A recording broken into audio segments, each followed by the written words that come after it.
This is the story of how God called Samuel as guided by the book of 1 Samuel chapter 1 to chapter 3. Elkanah was a man from the hill country of Ephraim who had 2 wives, Hannah and Peninnah. Peninnah had children. But Hannah was barren, which was a source of great distress for her. Every year, Elkanah and his family would go to the tabernacle at Shiloh to worship and sacrifice to the Lord. On one of these occasions, Hannah was deeply distressed and wept bitterly because of her barrenness. She prayed fervently to the Lord, making a vow that if he would give her a son, she would dedicate him to the Lord for his entire life.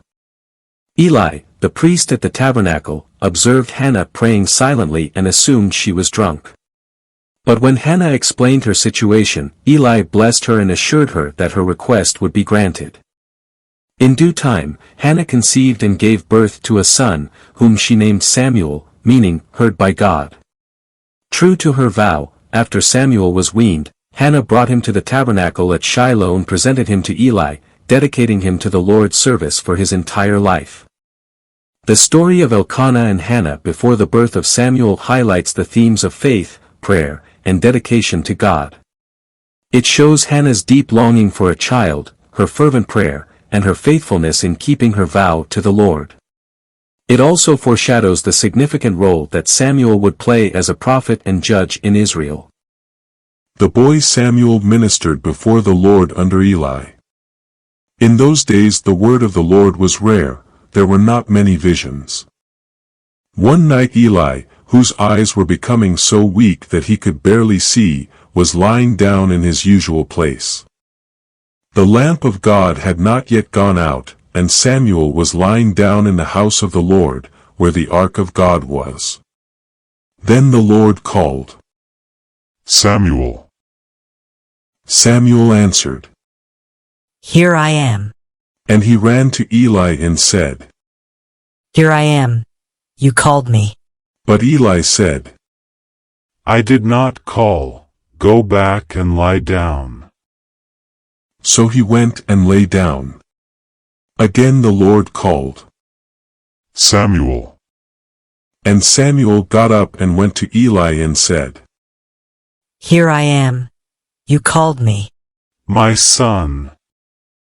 Eli said, I did not call. Go back and lie down.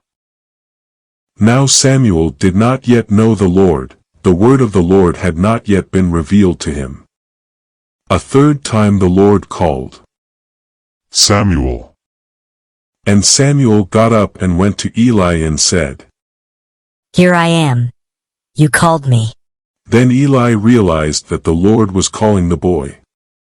So Eli told Samuel, Go and lie down, and if he calls you, say, Speak, Lord, for your servant is listening. So Samuel went and lay down in his place. The Lord came and stood there, calling as at the other times, Samuel. Samuel. Then Samuel said, Speak, for your servant is listening. And the Lord said to Samuel, See, I am about to do something in Israel that will make the ears of everyone who hears about it tingle. At that time I will carry out against Eli everything I spoke against his family, from beginning to end. For I told him that I would judge his family forever because of the sin he knew about. His sons blasphemed God, and he failed to restrain them.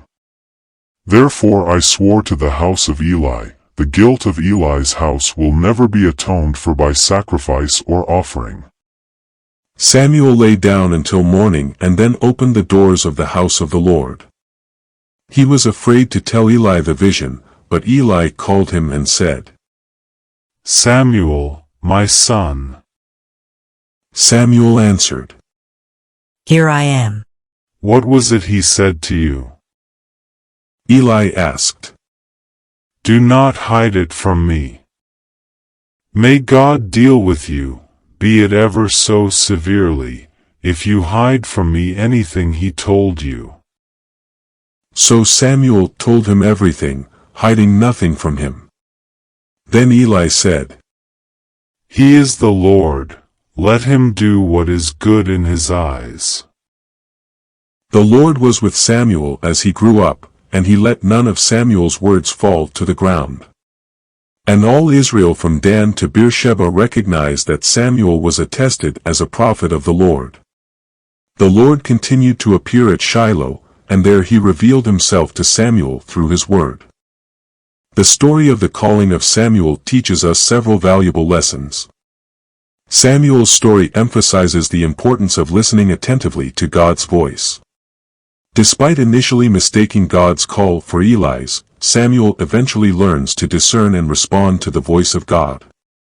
This teaches us the importance of cultivating a sensitive spirit and being open to hearing God speak to us through various means, including prayer, scripture, and the counsel of others.